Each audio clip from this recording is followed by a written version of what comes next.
Ayan guys, grabe, ang laki ng dagat oh. Tapos ang lalaki ng mga alon, inabot na yung mga kabahayan dito oh. Ayan, tingnan nyo guys, so napakarami. Ayan po.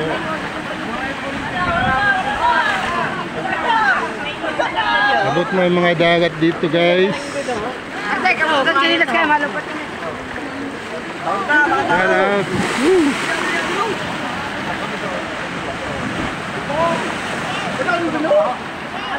Ayan guys, so napakalakas ng ng alon. So ang laki na yan, high tide ngayon, saka lakas ng habagat.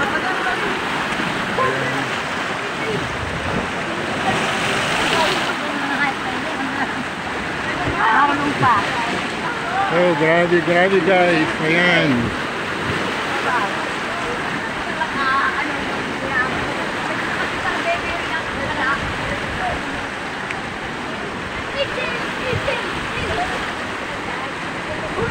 Bakit talagang malaki ang ang dagat ngayon, high tide. Ayan, nalubog na yung bangka. Look at that. Nalubog na yung bangka dyan sa laot.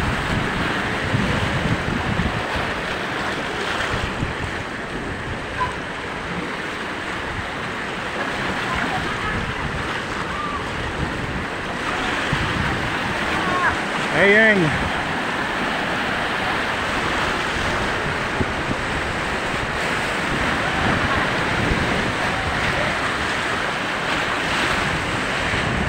Ayan po guys, ang laki ng high tide ngayon at tapos malalaki ang alon. Ayan po, dito sa kanalalagyan natin, nakakatakot na bakit pa ngayon tayo ng hangin dito at mga alon. Ayan po guys.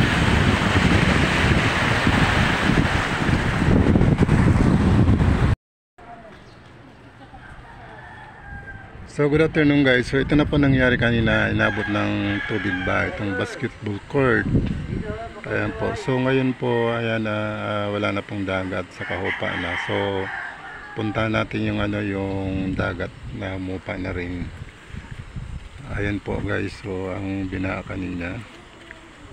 So hanggang dito yung dagat kanina. So punong-puno dito ng tubig. So punta tayo dun sa pating dagat na. So ayan na po guys, yung dito kanina punong-puno tubig dagat dito kanina, napakalalim ng dagat dito.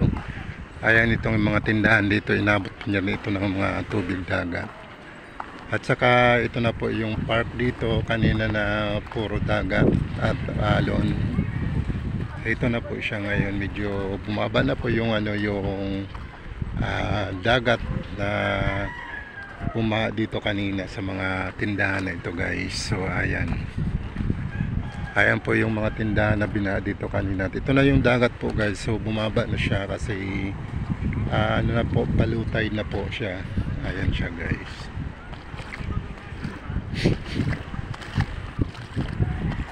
Ayan na siya. So ayan na po yan guys, yung mga bahay na inabot kanina hanggang dyan po sa may pangpang yung dagat. Umapa na po yung dagat dyan at saka yung mga alon na malalaki. So ito na po siya ngayon na guys. Humupa na yung dagat kasi nagpa-low tide na po. Ayan po siya. Ayan po yung kaninang yung bangka na lumubog na dito. Ayan. Bangka na lumubog kanina. Ayan na po. Sinampa na dito sa taas kasi wala na pong alon. Ayan po. Palutay na po siya ngayon guys, kaya ayan ganyan po ang dagat. So ito yung yung park dito sa tabing dagat kanina na inabot ng malalakas na alon. Ayan po siya. Dito pa yung bangka na nalubog. Ayan po guys. Ayan.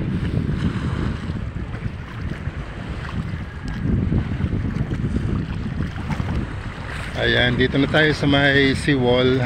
Kanina po lubog na lubog ito sa dagat at naglalakihan yung mga alon. Ayan po. So ngayon guys, so wala na, humupa na at palutay na po yung dagat. Kaya ayan, wala na pong masyadong dagat dito sa taas ng ano ng seawall. Ayan. Ayan na po yung mga kabayan na inabot kanina at saka yung mga tindahan dyan. Ayan po sila guys. Puro ano po yan, puro ano kanina, puro dagat. Ayan na. Yung bangkang sira na po na lumubog.